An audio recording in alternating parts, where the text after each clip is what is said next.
I'm going to take a few minutes to spend talking about what I'm using. Today I have a Leica d-Lux 7. It's a 20 megapixel micro four thirds sensor. Effective megapixels, they say it's 17. Specs don't really matter too much, but it's what I've been using the past couple of weeks for my shutter therapy sessions. What I like to do is find an area that's off the beaten path here in Maui, just by myself, come out here and take some photos. I want to go over some things that I do like about this camera, some interesting features. One of them is for everything you need. We have physical control dials. We have shutter speed on the top, exposure compensation on the top.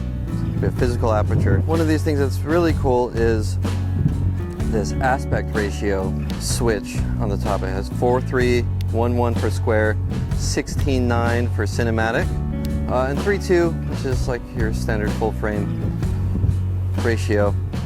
What I really like about it is, even though it reduces the megapixels in the crop, one thing I like about the physical switch for the aspect ratio is you're composing and you're shooting in the aspect ratio that you're then going to present later, whether it's online or if you print. You're not having to deal with the crop. You're already composing in the crop you're going to use. If it's square, it's 4:3. 4:3 is the native micro four thirds ratio. I've been using it for a long time. I like it. So I don't want to talk too much about the camera. Things I like, things I don't like, things people I read online. There's a lot of haters online. Don't spend the money on the Leica when you can get the Panasonic LX100 Mark II. I found that they're not too dissimilar in price. I was able to get this with the street kit, so it comes with the hand grip, the retracting lens cap. That alone is pretty cool. Thought it was worth the extra dollars. It came with extra battery, maybe some things I don't particularly like. The auto collapsing lens. It's a motor that's opening and closing every time you turn it on and off the camera. I'm having to get used to it. How I normally shoot is I'm powering on and off my camera between shots, kind of to conserve battery. In these mirrorless cameras, I mean, for years now, the battery life has not been the best. If I can squeeze out a few more shots from powering off in between shots, that's great. But this one, that lens is coming in and out all the time. Kind of annoying. I don't really trust that I'm going to get,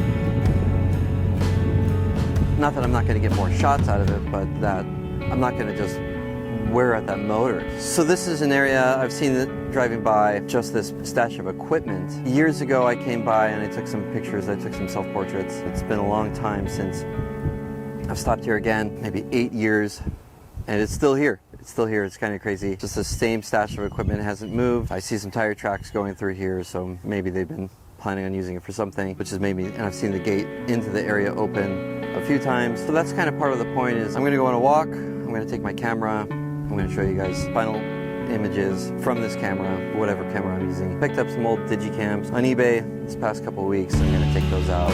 Instead of just like palm trees, ocean, sunsets, resorts, pools, we're going to look at some rust and decay. The story that I've been trying to weave in my photography is almost a post-apocalyptic, apocalypse now, really kind of the mundane in life, things we drive by every day, don't think twice about it when you're on your commute to work, when you're on your drive to the beach, when you're on your vacation.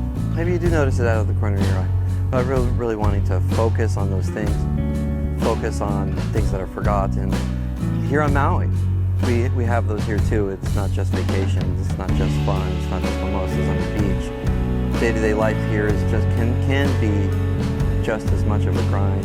If you're not intentional about the way that you're thinking and knowing about your day-to-day. So for me, part of the therapy is having a camera, is walking and noticing those things in my day-to-day life. I tend to shoot during the worst parts of the day, between 10 a.m. and 2 p.m. if I can grab a quick lunch break, take my camera out, notice some textures somewhere.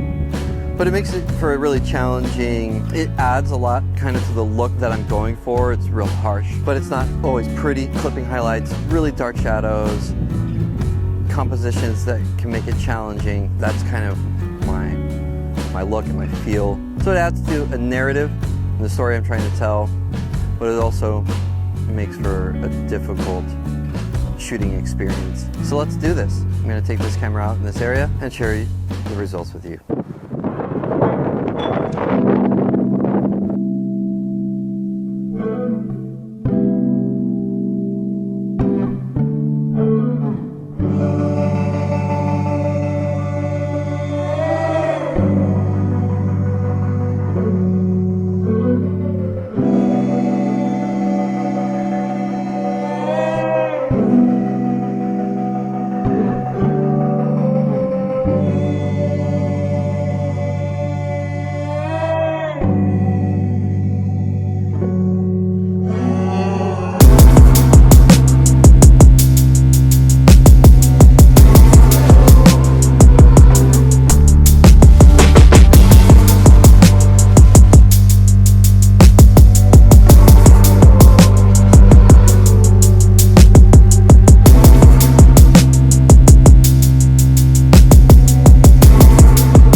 you.